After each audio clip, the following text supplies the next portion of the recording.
হরে কৃষ্ণ সুধী ভক্তমণ্ডলী, আমি প্রথম স্কন্ধে প্রথম অধ্যায় শেষ করার পরে আপনাদের 10টি প্রশ্ন দিয়েছিলাম এবং আমি অনুরোধ করেছিলাম আপনাদের সেই উত্তরগুলো করে ভয়েস মেসেজ বা হাতে লিখে আমাদের গ্রুপে পাঠানোর জন্য। তো কিছু ভক্ত পাঠিয়েছেন, মাত্র 2 জন ভক্ত পাঠিয়েছেন গ্রুপে।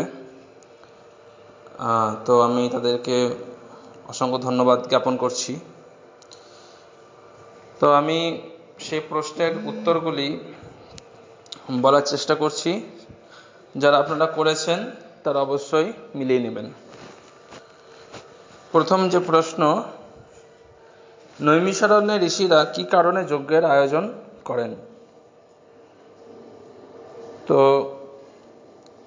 খুব সহজ উত্তর এটা, যে শিল প্রভুপাদ এই যে প্রশ্নের উত্তর এটা সরাসরি অনুবাদে দেওয়া আছে। শিল প্রভুপাদ অনুবাদে লিখেছেন যে পরমেশ্বর ভগবান এবং তার ভক্তদের প্রীতি সাধনের জন্য নৈমিষারণ্যে ঋষিরা যজ্ঞের আয়োজন করেন। প্রথম স্কন্ধের প্রথম অধ্যায়ের 4 নম্বর শ্লোকে।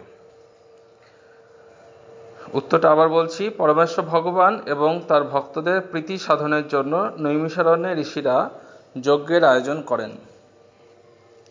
তারপরের পার্টে আমি প্রশ্ন দিয়েছিলাম, ঋষিদের কত বছর ব্যাপী যজ্ঞ করার পরিকল্পনা ছিল? তার উত্তর হচ্ছে, ঋষিদের 1000 বছর ব্যাপী যজ্ঞ করার পরিকল্পনা ছিল। 2 নম্বর প্রশ্ন, নৈমিষারণ্যে কে সমস্ত ঋষিদের প্রতিনিধিত্ব করেন? এর উত্তরটা হবে শৌনক ঋষি। কারণ সেখানে যত ঋষিরা উপস্থিত হয়েছিলেন যজ্ঞ করার মানসে বা যজ্ঞ করার ইচ্ছাতে, তাদের মধ্যে শৌনক ঋষি ছিলেন সবথেকে প্রবীণ। সেজন্য শৌনক ঋষি সকলের হয়ে সেই সভাকে প্রতিনিধিত্ব করেছিলেন। 3 নম্বর প্রশ্ন, তৃতীয় শ্লোকের তাৎপর্যে শিল প্রভুপাদ যে রসের কথা উল্লেখ করেছেন সেগুলি কি কি? তো শিল প্রভুপাদ তৃতীয় শ্লোকের তাৎপর্যে 12টি রসের কথা উল্লেখ করেছেন। রৌদ্র, অদ্ভুত, হাস্য, বীর, করুণ, বিভৎস, ভয়ানক, শান্ত, দাস্য, সখ্য, বাৎসল্য, মাধুর্য। এবং পরের পার্টে কোশ্চেনটা ছিল, কিভাবে স্বামী স্ত্রীর মধ্যে সেই রসগুলি পরিবর্তিত হয়? তো এর উত্তরটা হচ্ছে, স্বামী স্ত্রীর মধ্যে যখন আসক্তি থাকে তখন সেটি মধুর রস, কিন্তু পরস্পরের মধ্যে এই আসক্তি ব্যাহত যখন হয় তখন সেটি ক্রোধ, বিভৎস এবং ভয়ানক ভাবের উদয় হতে পারে। অনেক সময় এই প্রণয় বা সেই ভালোবাসা ভয়ঙ্কর হত্যাকাণ্ডে পর্যবসিত হয়। চতুর্থ প্রশ্ন ছিল, শ্রীমদ্ ভাগবতমের প্রথম স্কন্ধে প্রথম অধ্যায়ে মোট কতগুলি প্রশ্নের উল্লেখ আছে? প্রশ্নগুলি কে কাকে করেছিলেন? তো এর উত্তর হচ্ছে, শ্রীমদ্ ভাগবতমের প্রথম স্কন্ধের প্রথম অধ্যায়ে মোট 6টি প্রশ্নের উল্লেখ করা হয়েছে। সেই প্রশ্নগুলি শৌনকাদি ঋষিরা সুত গোস্বামীকে করেছিলেন। 5 নম্বর প্রশ্ন, প্রথম স্কন্ধের প্রথম অধ্যায়ের 8ম শ্লোকে ঋষিরা শ্রীল সুত গোস্বামীর মধ্যে কি বিশেষ লক্ষণ দেখেছিলেন যা একজন শিষ্যকে গুরুদেবের প্রিয় হতে সাহায্য করে? তো এর উত্তরটা 3টি শ্লোকে দেওয়া ছিল। আমি যে বাংলা ক্লাসটা বলেছিলাম, প্রথম স্কন্ধের প্রথম অধ্যায়ের উপরে যে বাংলা ক্লাস দিয়েছিলাম, সেখানে আমি উল্লেখ করেছিলাম, সেখানে উল্লেখ করা হয়েছিল যে শুদ্ধ ভক্ত হতে গেলে কিছু গুণের প্রয়োজন আছে। খুব সম্ভবত সেই 3টি শ্লোক হচ্ছে 6, 7 এবং 8। আপনারা যদি সম্ভব হয় আরেকবার সেই বাংলা ক্লাসটা শুনতে পারেন, তাহলে এর উত্তরগুলো বুঝতে পারবেন।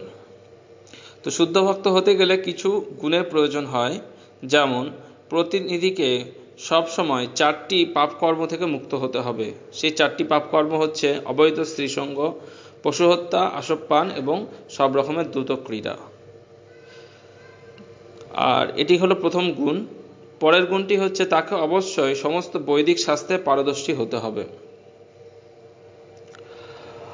সেখানে একটি কথার উল্লেখ করা হয়েছিল, আখ্যাদানি অধিদানী আখ্যাদানি। তো সেই কথাটির মাধ্যমে এটি বোঝানো হয়েছে, অর্থাৎ তাকে সমস্ত বৈদিক শাস্ত্র নিজেকে পাঠ করতে হবে এবং সে বৈদিক শাস্ত্রকে ব্যাখ্যা করার মতন তার মধ্যে গুণ থাকা প্রয়োজন।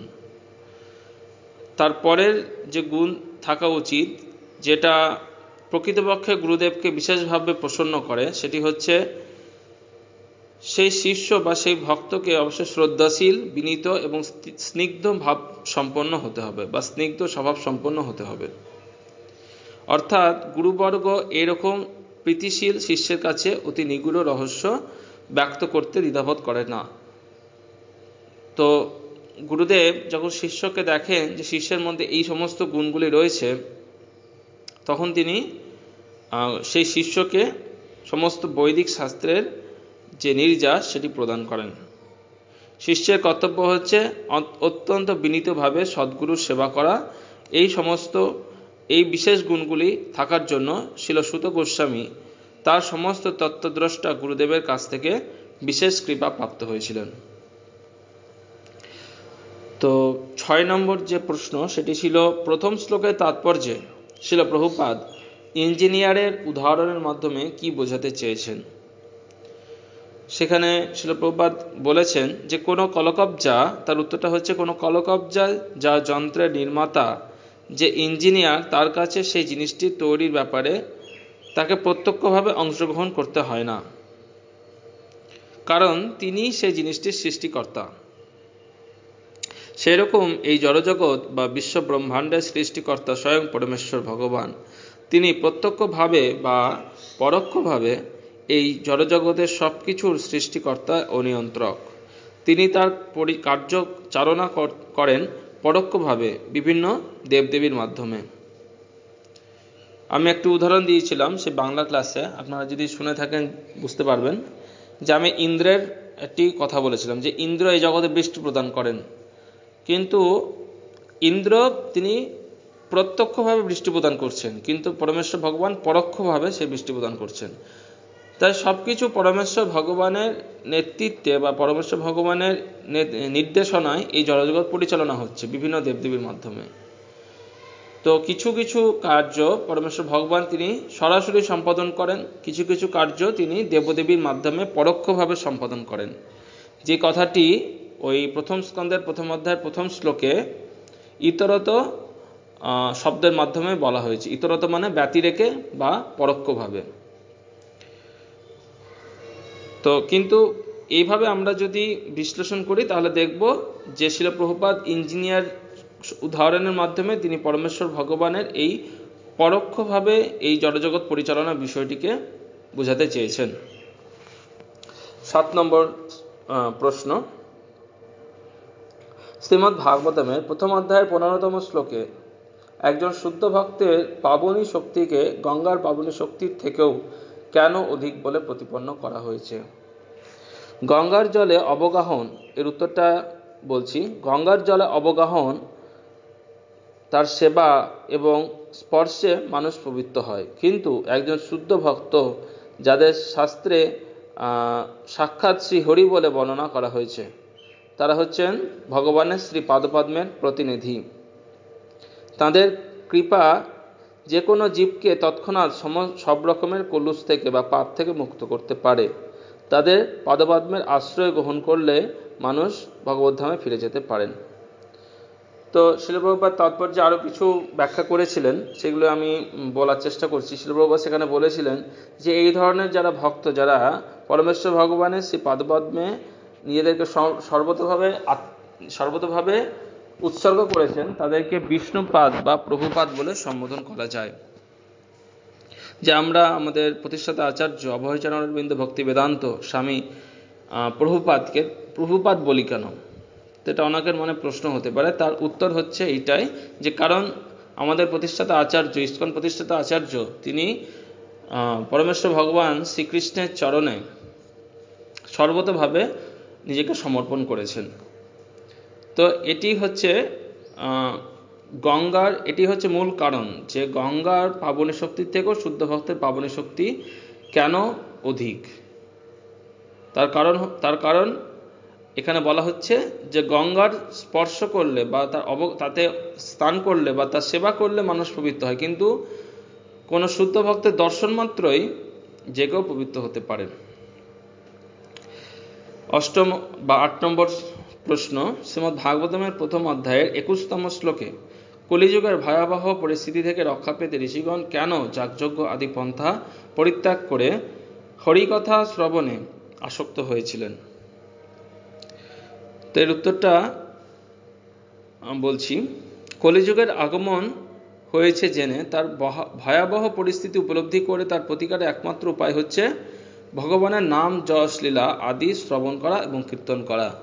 তো প্রভুপাদ 21তম শ্লোকের তাৎপর্য বলছেন যে কলিযুগে মানুষের কাছে যথেষ্ট সময় নেই ধ্যান বা যজ্ঞ সম্পাদন করার। তো সেই জন্য যারা বুদ্ধিমান তারা শুদ্ধ ভক্তের থেকে ভগবানের নাম যশ লীলা আদি শ্রবণ করেন এবং সেগুলি কীর্তন করেন।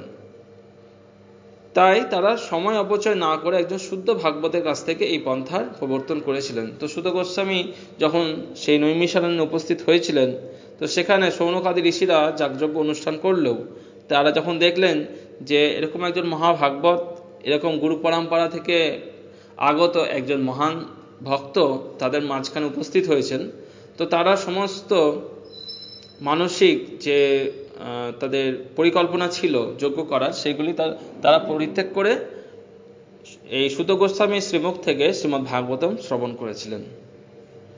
কারণ তারা জানতেন যে কলিযুগের ভয়াবহ পরিস্থিতি থেকে রক্ষা পেতে যাগযজ্ঞ আদি পন্থা থেকেও হরিকথা শ্রবণ অত্যন্ত গুরুত্বপূর্ণ।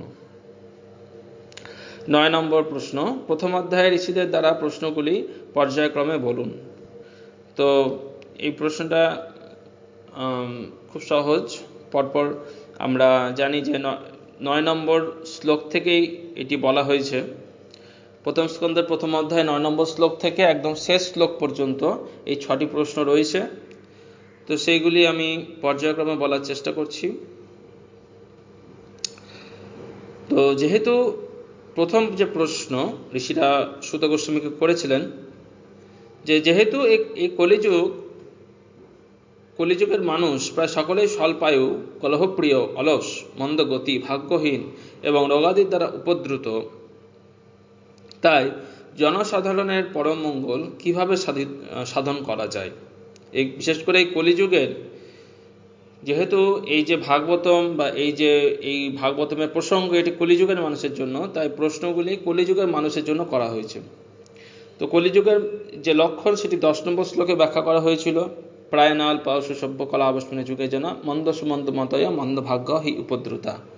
তো কলিযুগের কলিযুগের মানুষের যে এত দোষ আছে, তো সেই দোষ থাকার ফলে মানুষ স্বাভাবিকভাবেই তাদের পরম মঙ্গল সাধন করতে ইচ্ছা প্রকাশ করে না। তো সেই ধরনের মানুষদের জন্য কি উপায় রয়েছে যার ফলে তারা তাদের পরম মঙ্গল সাধন করতে পারবে? এটি ছিল প্রথম প্রশ্ন।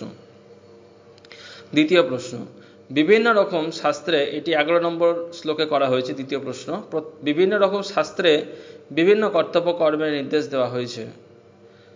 তো শৌনকাদি ঋষিরা সুত গোস্বামীকে বলছেন আপনি সমস্ত শাস্ত্রের সারমর্ম সমস্ত জীবের মঙ্গলের জন্য বিশ্লেষণ করে শোনান। কারণ সুত গোস্বামী সমস্ত শাস্ত্র পারদর্শী, তিনি বৈদিক শাস্ত্রে পণ্ডিত ছিলেন।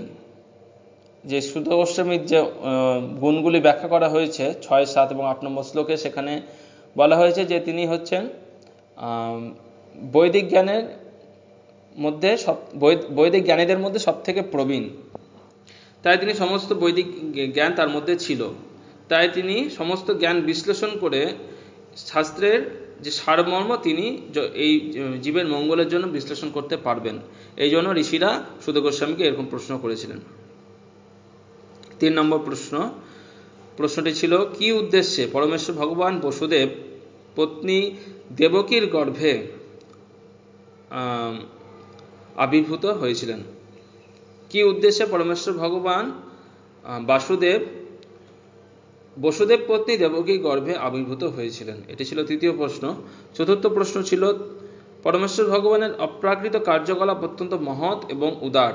বিভিন্ন অবতারে তার বিভিন্ন লীলাবিলাসের কথা আমাদের বলুন। অর্থাৎ এখানে লীলা অবতারের যে কাহিনী সেগুলি জানতে চেয়েছেন। পঞ্চম প্রশ্ন, 5 নম্বর প্রশ্নটি ছিল পরমেশ্বর ভগবানের অসংখ্য অবতারের অপ্রাকৃত লীলাবিলাসের কথা বর্ণনা করুন বা যা সম্পাদিত হয় ভগবানের চিৎশক্তি যোগমায়ার দ্বারা। তো আমি যে বাংলা ক্লাসটা দিয়েছিলাম সেখানে আমি উল্লেখ করেছিলাম প্রথমে যে ভগবান লীলাবিলাসের কাহিনীটা জানতে চেয়েছিলেন, অর্থাৎ 4 নম্বর প্রশ্নে, সেটি ছিল বিশেষ করে পুরুষ অবতারের কথা, পুরুষ অবতারের বিষয়ে ঋষিরা সুত গোস্বামী থেকে জানতে চেয়েছিলেন। এবং 5 নম্বর প্রশ্নে তারা ভগবানের বিশেষ করে লীলা অবতারের সম্বন্ধে জানতে চেয়েছিলেন। এবং 6 নম্বর প্রশ্ন ছিল ভগবান শ্রীকৃষ্ণ তার নিত্য ধামে অন্তর্ধিত বা অন্তর্ধান হওয়ার পরে বা প্রকট লীলা সম্পাদন করার পরে সনাতন ধর্ম কার শরণাপন্ন হয়েছিল। অর্থাৎ ভগবান যখন এই ভৌম লীলা সম্পাদন করলেন, যখন তার এই ভৌম জগতে লীলা সম্পন্ন হয়ে গেল, তখন তিনি এই জগৎ ছেড়ে ফিরে গেলেন তার নিত্য আলয়ে, তার নিত্য যে স্থান ভগবত ধামে তিনি ফিরে গেলেন। তো সেই সময় ধর্ম জ্ঞান কার আশ্রয় গ্রহণ করেছিলেন। তো এইটি ছিল 6 নম্বর প্রশ্ন। তো এইগুলোর উত্তর পরবর্তী অধ্যায়গুলিতে রয়েছে, 2য় অধ্যায়, 3য় অধ্যায়, এই দুটো অধ্যায়ে এই 6টি প্রশ্নের উত্তর দেওয়া হয়েছে। এরপরে শেষ যে প্রশ্ন অর্থাৎ 10 নম্বর প্রশ্ন, সেটি ছিল প্রথম অধ্যায়ের প্রথম 3টি শ্লোককে কেন মঙ্গলাচরণ বলা হয়েছে। শ্লোকগুলি মঙ্গলাচরণের কোন কোন ভাগকে নির্দেশিত করে। তো প্রথম অধ্যায়ের যে প্রথম 3টি শ্লোক, জন্মাদস্যজাতনাদ ইতরত চার্থেষু সবিজ্ঞ সারাট, এই প্রথম শ্লোক। 2য় শ্লোক ছিল ধর্ম প্রজ্জিত কৈতবহত্র পরম নির্মৎসরণং শতং। আর 3য় শ্লোক ছিল নিগম কল্পতরুর গলিতং ফলং। তো এই যে 3টি শ্লোক এখানে বলা হলো, 3টি শ্লোককে কেন মঙ্গলাচরণ বলা হয়েছে, এটি ছিল প্রশ্ন। তো তার কারণ হচ্ছে, কারণ এই 3টি শ্লোকের মাধ্যমে শ্রীল ব্যাসদেব তিনি শ্রীমদ্ ভাগবতম শুরু করার আগে ভগবানের কাছে প্রার্থনা করেছেন এবং এই ভাগবতমের যে উৎকৃষ্টতা বা ভাগবতমের যে কি রয়েছে, ভাগবতমের বিষয়বস্তু তিনি প্রদান করেছেন এবং এই জগৎবাসীকে ভাগবতম গ্রহণ করতে আমন্ত্রণ জানিয়েছেন বা জগৎবাসীকে আশীর্বাদ করেছেন। তো যেহেতু শ্রীল ব্যাসদেব এই 3টি শ্লোকের মাধ্যমে, প্রথম অধ্যায়ের এই প্রথম 3টি শ্লোকের মাধ্যমে এই 3টি কার্য সম্পাদন করেছেন, তাই এই 3টি শ্লোককে বলা হয় মঙ্গলাচরণ। এর পরের পার্ট যেটা ছিল শ্লোকগুলি মঙ্গলাচরণের কোন কোন ভাগকে নির্দেশিত করে। তো আমি বাংলা ক্লাসে বলেছিলাম, যে ক্লাসটা আমি দিয়েছিলাম বাংলায়, সেখানে বলেছিলাম যে মঙ্গলাচরণের মোট 3টি ভাগ রয়েছে, যেটা আমি এখনই বললাম। ব্যাসদেব 3টি শ্লোকের মাধ্যমে প্রথমে তিনি ভগবানকে নমস্কার করেছিলেন, তারপর তিনি ভাগবতমের যে উৎকৃষ্টতা বা ভাগবতমের যে মহান দিক সেটি তিনি প্রদর্শন করেছিলেন, এবং 3 নম্বর বিষয়ে তিনি জগৎবাসীকে ভাগবতম গ্রহণ করতে আমন্ত্রণ জানিয়েছিলেন বা আশীর্বাদ করেছিলেন। তো এই 3টি বস্তু বা এই 3টি বিষয় যেখানে থাকবে সেটিকে মঙ্গলাচরণ বলা হয়। তো শ্লোকগুলি মঙ্গলাচরণের কোন কোন ভাগকে নির্দেশিত করে। প্রথম যে শ্লোক, ওম নমো ভগবতে বাসুদেবায় জন্মাদস্যজাতনাদ ইতরত চার্থেষু সবিজ্ঞ সারাট, তো এই শ্লোকের মাধ্যমে মঙ্গলাচরণের নমস্কার ভাগকে নির্দেশ করা হয়েছে। অর্থাৎ ব্যাসদেব এই শ্লোকের মাধ্যমে ভগবানকে নমস্কার করেছেন, সত্যম পরম ধীমহি। এবং 2য় শ্লোকের মাধ্যমে বস্তু নির্দেশকে নির্দেশ করা হয়েছে বা বস্তু নির্দেশকে বোঝানো হয়েছে। 2য় শ্লোকের মাধ্যমে তিনি ভাগবতমের যে গুরুত্ব তিনি প্রদান করেছিলেন, তাই 2য় শ্লোকটি হচ্ছে বস্তু নির্দেশ। এবং 3য় শ্লোকটি ছিল আশীর্বাদ, কারণ তিনি সকলকে আমন্ত্রণ জানিয়েছিলেন এবং আশীর্বাদ করেছিলেন শ্রীমদ্ ভাগবতম গ্রহণ করার জন্য। তাই আমি আবার বলছি, প্রথম শ্লোকের মাধ্যমে মঙ্গলাচরণের নমস্কার ভাগকে নির্দেশ করা হয়েছে, দ্বিতীয় শ্লোকের মাধ্যমে মঙ্গলাচরণের বস্তু নির্দেশ ভাগকে নির্দেশ করা হয়েছে এবং তৃতীয় শ্লোকের মাধ্যমে মঙ্গলাচরণের আশীর্বাদ নামক ভাগকে নির্দেশ করা হয়েছে। তো এই ছিল আপনাদের 10টি প্রশ্ন। আপনারা যারা উত্তর করেছেন তারা অবশ্যই মিলিয়ে নেবেন এবং যারা করেননি তারাও শুনবেন। আমাদের প্রথম স্কন্ধ প্রথম অধ্যায় শেষ হয়ে গেছে। আশা করি আপনাদের এই বিষয়গুলি আপনাদের শ্রীমদ্ ভাগবতম শিক্ষা গ্রহণ করতে সাহায্য করছে। হরে কৃষ্ণ। বাঞ্ছাকল্পতরুভ্যশ্চ কৃপা সিন্ধুভ্য এব চ পতিতানাং পাবনেভ্যো বৈষ্ণবেভ্যো নমো নমঃ। জয় জগদ্গুরু শিল প্রভুপাদ কি জয়। শ্রীমদ্ ভাগবতম মহাপুরাণ কি জয়। নিতাই গৌর সীতানাথ প্রেমানন্দে। হরি হরি बोल।